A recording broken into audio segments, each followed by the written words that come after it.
made it. In time. That's promising.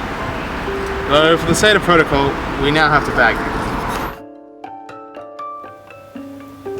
As far as you, MI6, Prime Minister, and the rest of the free-speaking world know, this room doesn't exist. It has been structured and located to be impenetrable to all surveillance, though this conversation is being recorded for training purposes.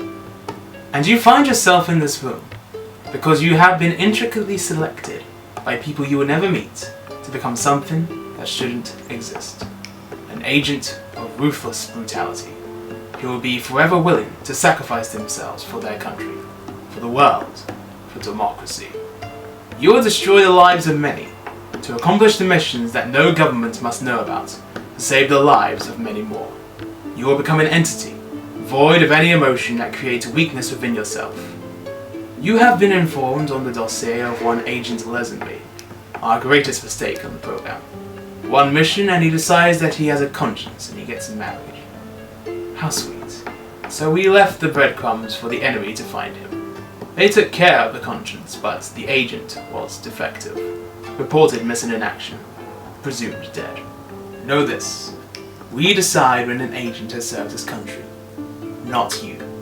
And if under unusual circumstances you are brought back to the field, you will comply without delay. Following the example of Agent Connery, the first to undertake the task who, after Lesenby's despicable act of treachery, valiantly took the reins one more time so we could find a suitable replacement. After the example made by Lesenby, those who continue the title have served their country proudly, no matter the cost. Agent Moore after him, Agent Dalton after Moore, Agent Brosnan after Dalton, and for the moment you may be aware of the work of one Agent Craig, who, unfortunately, is sure to be retired in a few years from now. When that time comes, he will involuntarily resign, be relocated, and be reborn into society. This is the glorious purpose each agent is burdened with. Every agent who joins MI6 has the chance to be this unknown man, coded only by a number from an outdated system as a sense of novelty. However, the agent that is picked isn't the best, the youngest, the most experienced, the most psychologically stable. These traits are meaningless. The agent is chosen based on their inability to accept defeat, to defy their peers, sacrifice their equals, to vanquish the enemy.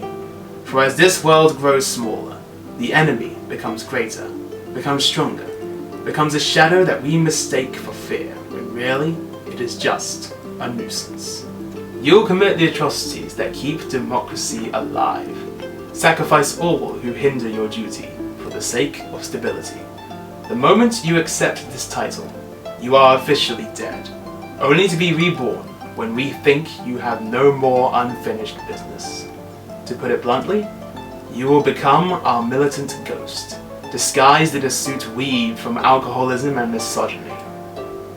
Oh, and one more thing. Every agent who accepts this role in espionage does so with only one primary objective in mind: to eliminate all imminent threats to democracy. Simple.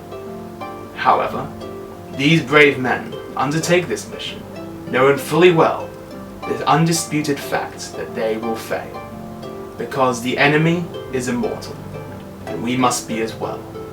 So, here and now, you must decide. Do you accept death? Do you accept failure?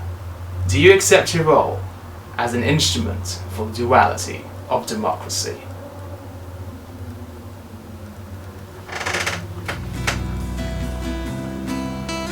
Excellent. On behalf of Your Majesty and her Secret Service, may I be the first to say, welcome to Hell, 007.